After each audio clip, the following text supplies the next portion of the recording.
Wife goes MIA while I'm fighting for my life due to an illness and leaves nothing but a note back saying asking me to not try and find her. But 4 years of struggling later I've recovered fully and she's now back and wants to turn things back to how they were before, and I invite her home just so I can show her this new change. She loses it when she finds out who I'm staying with now. 5 years ago, I got married to my ex-wife, Jenny. And about a year later, she left me during one of the worst phases of my life. Back then, both of us were 25. We had been dating for about 3 years after college, and then we got married because it seemed like the most obvious next step since we were both happy with each other. We had been married for about 4 months when all of a sudden, I was diagnosed with stage 2 cervical cancer. There had been signs for a couple of months, but we just chalked it up to general exhaustion and minor illnesses. When things started getting worse, we had to take my condition seriously, and that's when I was diagnosed. After that, I was in and out of the hospital on a regular basis. And for the first couple of months, Jenny was extremely helpful. She would take great care of me. She would handle all the medical reports and keep in touch with the doctors. I felt like I didn't have to worry about anything at all. And even when I started chemotherapy and I started losing my hair, she shaved her head in solidarity with me. In short, she was literally perfect. But then she started losing faith when I didn't get better after almost 6 months had passed and I had undergone several rounds of treatment. I was not showing any signs of progress, and slowly but steadily, I was getting worse. She started distancing herself from me, and even when I would try to get her to talk to me, she would just shut me out. I was already going through a lot. And her behaving like that with me, I felt like I was being rejected by her, and I couldn't take that. So I started picking fights with her just to get her attention, and that seemed to work for a while. But then she moved even further away from me emotionally. Finally, about 2 weeks before our 1-year wedding anniversary, I woke up one day to find her gone. And all she had left for me was a note on our bedside table telling me not to go looking for her because she did not want to be found. I thought she was playing a prank on me or something. So I tried to call her and I sent her several messages but none of them went through. After a couple of minutes I realized that she had blocked me, not just my phone number, but she had also blocked me on social media, so I started panicking. And I called my in-laws, and they told me that they knew nothing of this and said that they would get back to me as soon as possible. But they never did.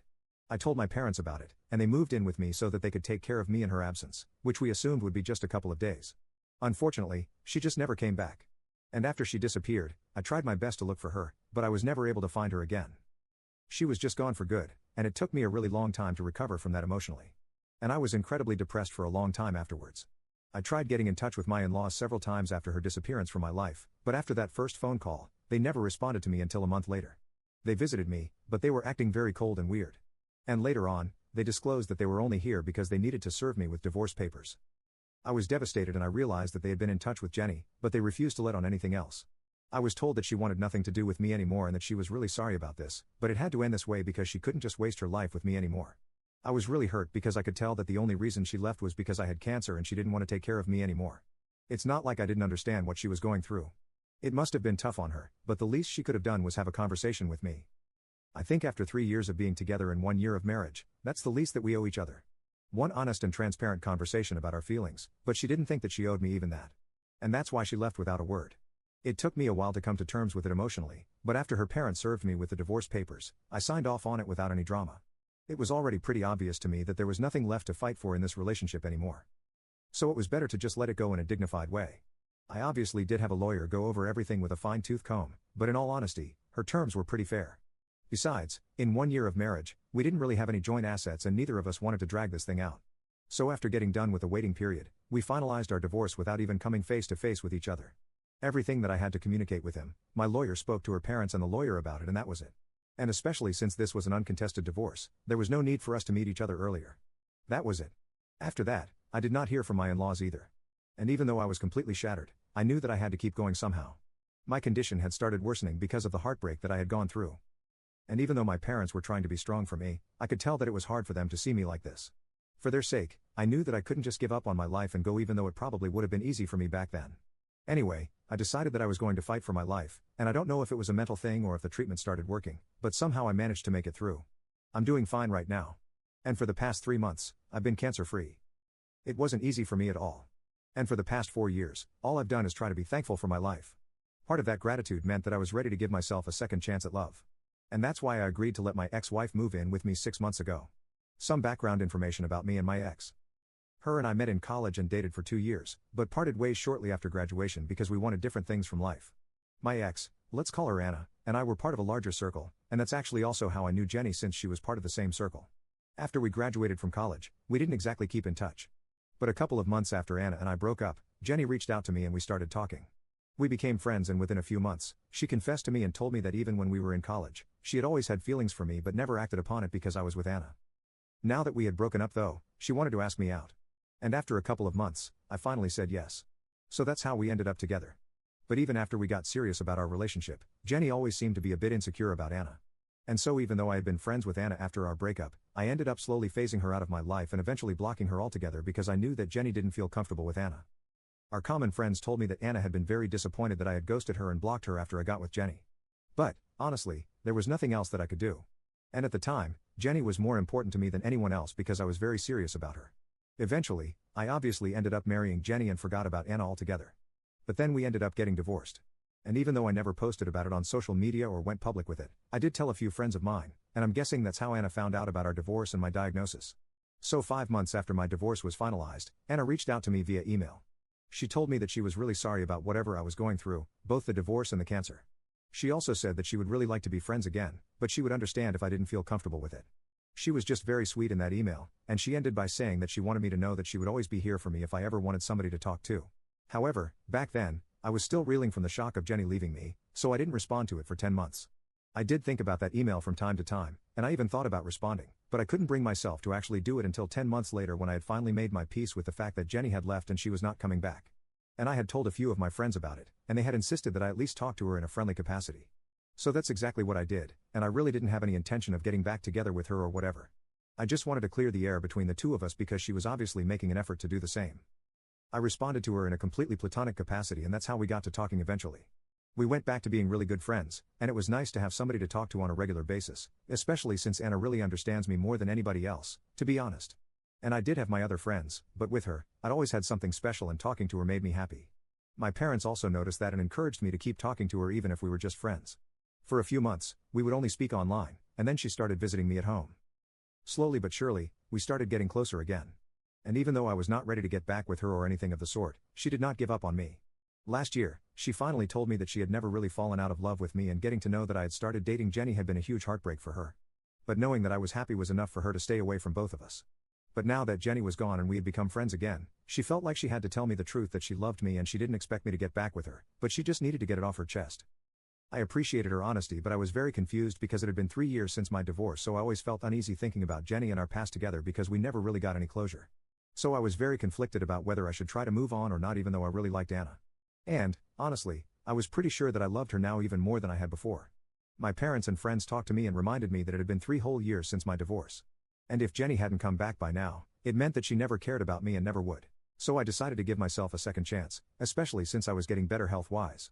Having fought for my life once, I knew that I needed to value whatever I have at the moment because there's no telling what might happen in the future. They convinced me to stop living in the past and give Anna a chance. So a couple of weeks after her confession, I decided to get back with her. And then after a few months of being back together, she told me that she wanted to be the one to take care of me. She said she wanted to move in with me, and after giving it some thought, my parents and I decided that since she already spent most of her time with me at my house, it would be better for her to just move in here. So I agreed to let her move in. Since then, we have been staying together.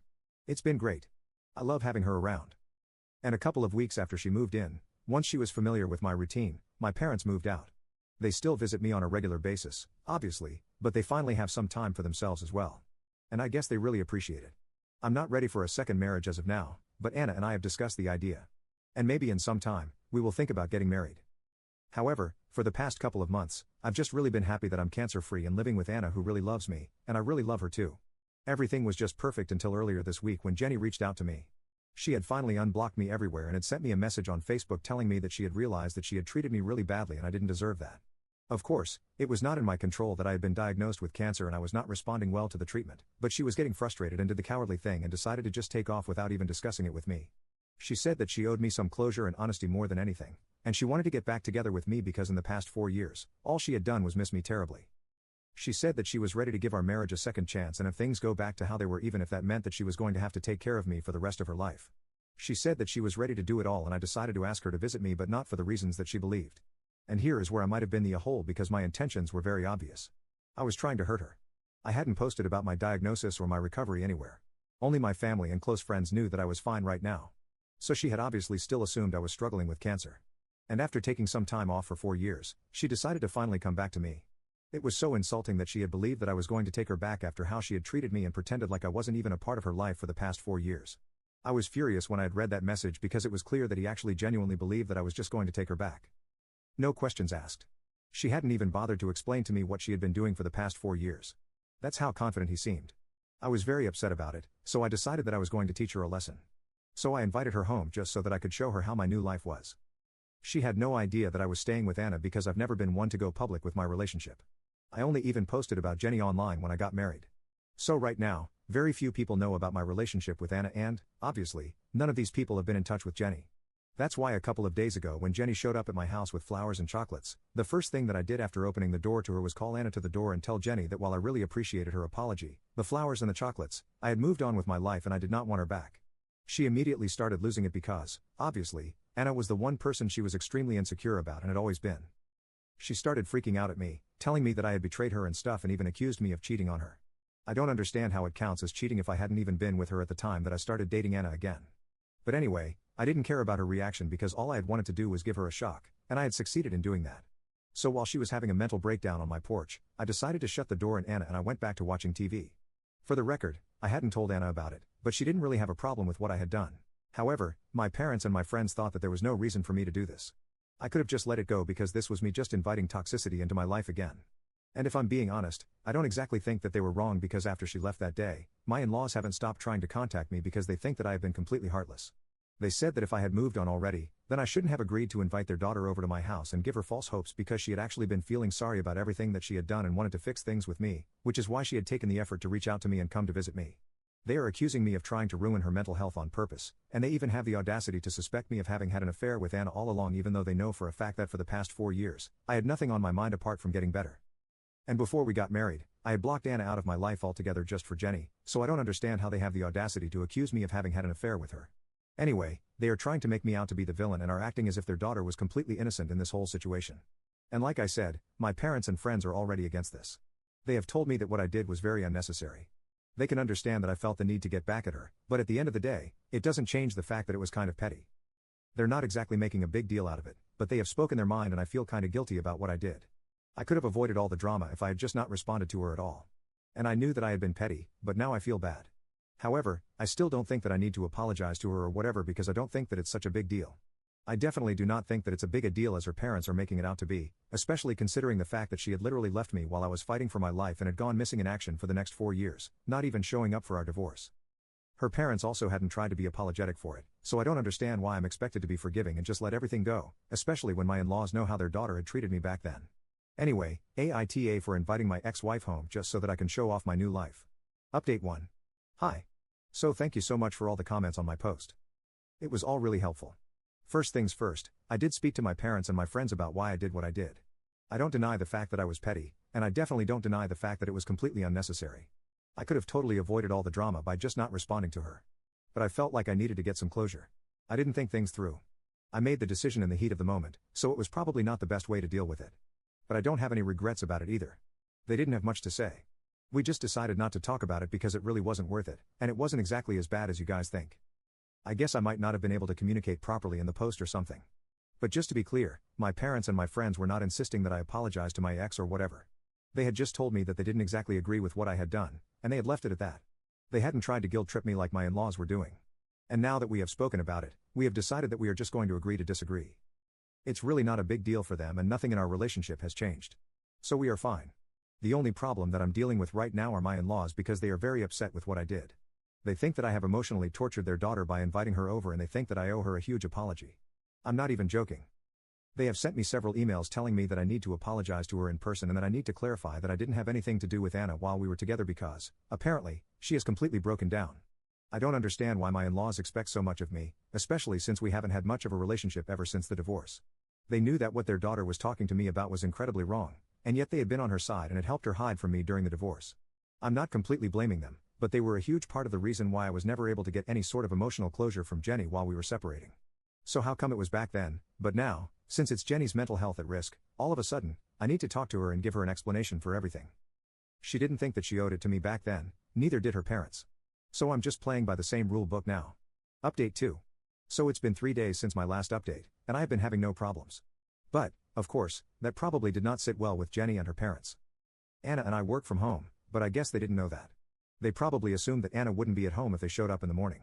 Jenny and her parents visited me in the morning today, and when I opened the door, they started demanding that I speak to Jenny and give her an explanation for everything that is going on because she's been very confused, and they can't allow their daughter to go through this. I literally just rolled my eyes at them and I told them that I was not entertaining any of this BS. I did not owe them anything because Jenny didn't bother to give me an explanation when she left. And now she could think whatever she wanted. I was not going to give her the satisfaction of getting an explanation or a reaction out of me. The only reason I had even opened the door was so that I could say this to their faces. And then I told them that if they did not clear out, I would call the cops.